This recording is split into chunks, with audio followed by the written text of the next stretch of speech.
Ustadz untuk akan membacakan pertanyaan.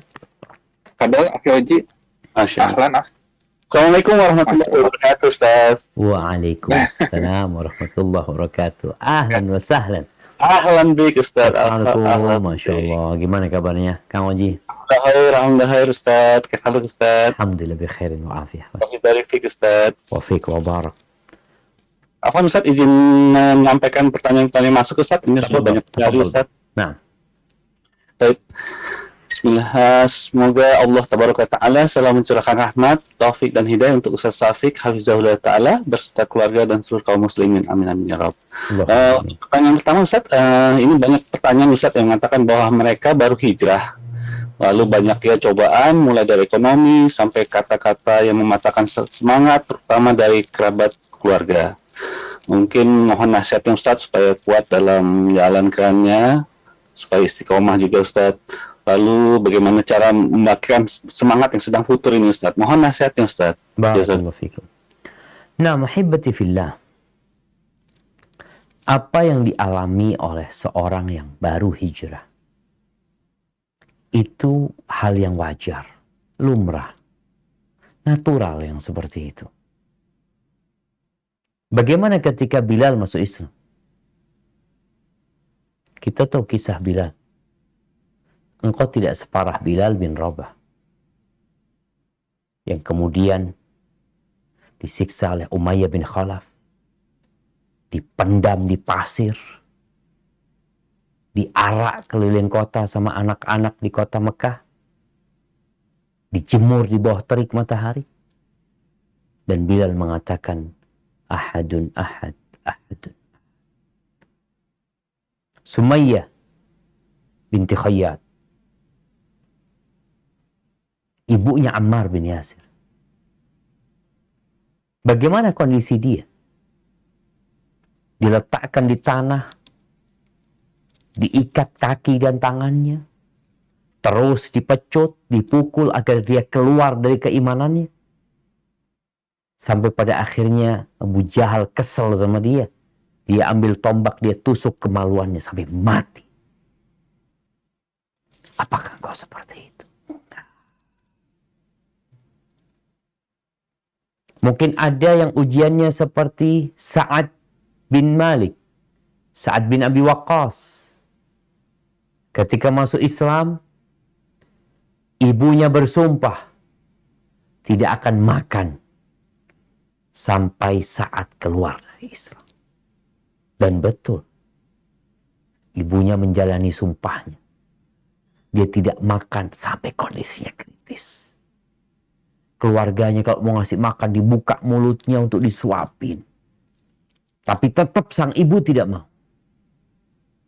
Tujuan ibu agar anaknya tercela sepanjang hidupnya.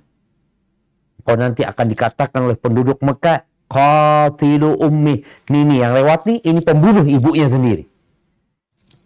Sampai seperti itu. Jadi bukan hanya durhaka sama ibu.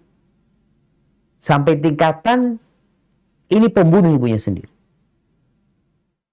Mana yang dipilih oleh Sa'ad bin Abi Waqqas? Dia datang kepada ibundanya mengatakan, ya ummah, lau anna laki mi'atan nafas, wahai bunda, kalau engkau punya 100 nyawa, kemudian nyawa itu keluar satu persatu darimu, aku tidak akan meninggalkan agama Muhammad.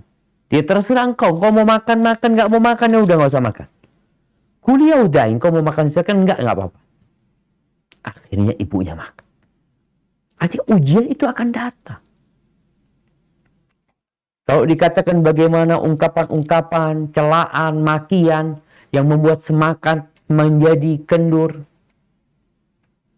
Nah, engkau harus mendengarkan hal itu. Makanya Allah ketika mengatakan wal asri innal insana lafi khusrin illa alladhina amanu wa amilus salihat wa tawasaw bil haqq wa tawasaw bis sabr. Manusia benar-benar berada dalam kerugian kecuali yang beriman, yang beramal soleh, wa tawasaw bil haq, yang dia berdakwah ngajak orang lain kepada kebaikan dan kebenaran, wa tawasaw bis sabr, dan saling berwasiat untuk menetapi kesabaran. Maka nggak ada jalan bagimu kecuali kau bersabar.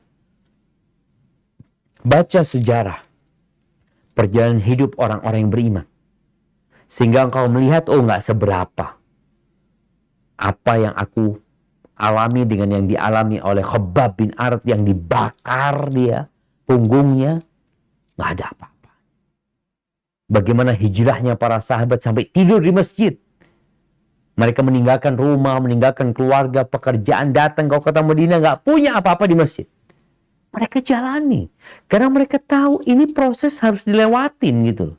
Harus dilewati. Wa man ladzatu illa ba'da ta'ab. Tidak ada kelezatan kecuali setelah kecapean dan kelelahan. Kalau bicara obatnya futur, ketahuilah bahwasanya di antara penyebab futur adalah dosa. Atau kita kebanyakan dengan hal-hal yang mubah. Sehingga imannya turun. Maka hendaklah kita memperbanyak istighfar. Memohon ampun kepada Allah. Usahakan sehari engkau istighfar 100 kali. Paling tidak. Karena itu yang dilakukan Nabi SAW. Satu kali duduk beliau baca istighfar 100 kali. Setelah itu cari kawan yang baik. Di masa pandemi ini, ya mungkin sebagian masih online kajiannya. Dapatlah dia beberapa setrumannya keimanan. Tapi tidak seperti ketika dia datang offline, meninggalkan rumahnya, benar-benar duduk di majelis ilmu, ketemu sama sahabat-sahabat. Maka jangan lupa untuk terus mencari sahabat-sahabat yang senantiasa mengingatkan kepada kebaikan. Barakallahu fikum. Nah, Masya Allah. Jazakallah.